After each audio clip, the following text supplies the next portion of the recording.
Ruta a pie entre dos localidades segovianas, de Ribota a Francos.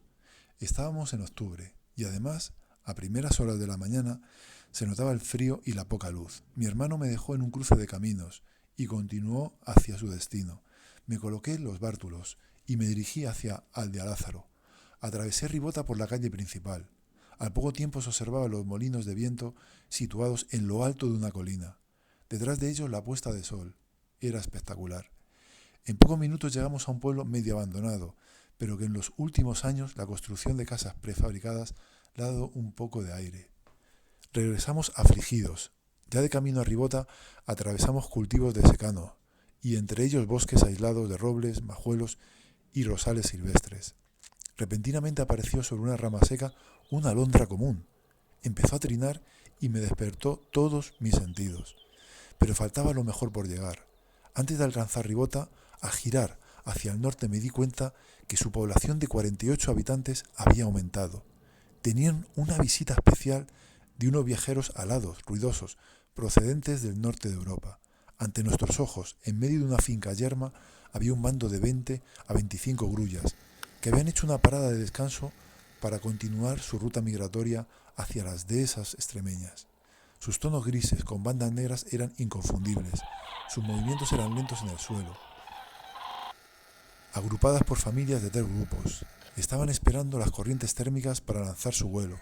Y cómo no, su disposición en V en el cielo, así como su trompeteo, eran sus señas de identidad. Este avistamiento me dio mucha alegría, porque en cierta manera era inesperado. Nadie pensaba que por estas tierras castellanas las grullas iban a hacer una escala antes de llegar a su destino. Pero ahí estaban, ante nosotros. Las dejamos en paz y nos adentramos en los lugares de interés de Ribota, un pueblo integrado en la comunidad de la villa y tierras de Ayllón, y también en el sesmo de Cerdaña. Lo que más destaca es la iglesia, de tono rojizo debido a la piedra y el adobe. Está dedicada a San Juan Bautista degollado. En el interior se conserva una pila bautismal del siglo XVI y varios retablos renacentistas. En sentido sur, y a unos pocos metros, se encuentra una ermita dedicada a Nuestra Señora de la Antigua. En el interior se puede contemplar la Virgen, una talla de madera del románico. Está hecha de adobe, es pequeña, pero con mucho encanto.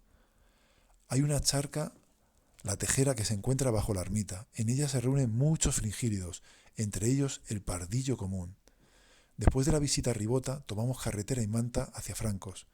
Antes debíamos pasar por un paisaje típico de campiña, una especie de rampa que parte de la Sierra de Ayllón. El color rojizo de las arenas y conglomerados domina, incluso dando lugar a cárcavas y barrancos. Por aquí pululan corzos y más corzos. Se han hecho la especie más abundante de cérvidos, sin duda. También en estos campos descubrimos, por el sonido y aleteo, un pequeño bando de bisbitas comunes, un ave invernante como las grullas. Desafortunadamente uno estaba herido, con una ala tocada, y un corzo saltarín nos acompañó en un tramo del camino. Tras una subida prolongada, coronamos en un pueblo llamado Valvieja. En el centro estaba la iglesia de San Andrés. El aspecto austero de su arquitectura del siglo XVI contrasta con la variedad y calidad de los retablos que conserva. La iglesia, de 2 naves, se remata rematándose la principal con cabecera cuadrangular. En el lado sur se adosan la torre y el porche de madera, sobre columnas de piedra. La torre es de 2 cuerpos, separados por imposta. En el superior se abren sencillos arcos de medio punto para albergar las campanas. Cerca de esta iglesia había una cobujada común, sobre el tejado de una casa.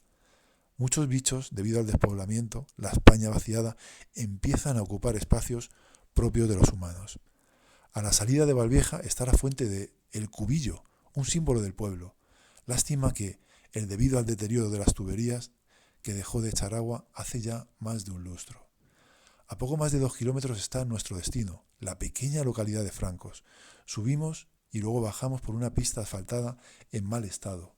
El paisaje se repite por todos los lados, un crisol formado por fincas cultivadas y por fincas en barbecho, sobre un terreno curvo.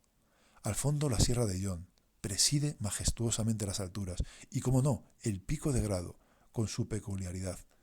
Francos en el pasado perteneció a Estebambera, pero ambos fueron anexionados al municipio de Ayllón en la década de los 70. Esta localidad está compuesta por un pequeño núcleo del que destaca la iglesia de estilo románico y conserva algunas casas típicas, cuyos muros de adobe de arcilla rojiza son muy representativos de esta zona de la Sierra de Ayllón. Cuenta con un hermoso puente de piedra, aunque este puente es de construcción moderna. Existió otro bastante importante, pues en la ordenación de la mesta se señala el tributo del portado en el pueblo de Francos. Por este famoso puente pasaron el camino salinero, que transportaba la sal desde las Salinas de Imón y Atienza, Guadalajara, a gran parte de las regiones castellanas, pasando por el célebre puente de Mesa. En el centro alberga la iglesia de la Anunciación, un llamativo templo de piedra rojiza de robusta fábrica, de época románica. Conserva el ábside, el pórtico y la portada.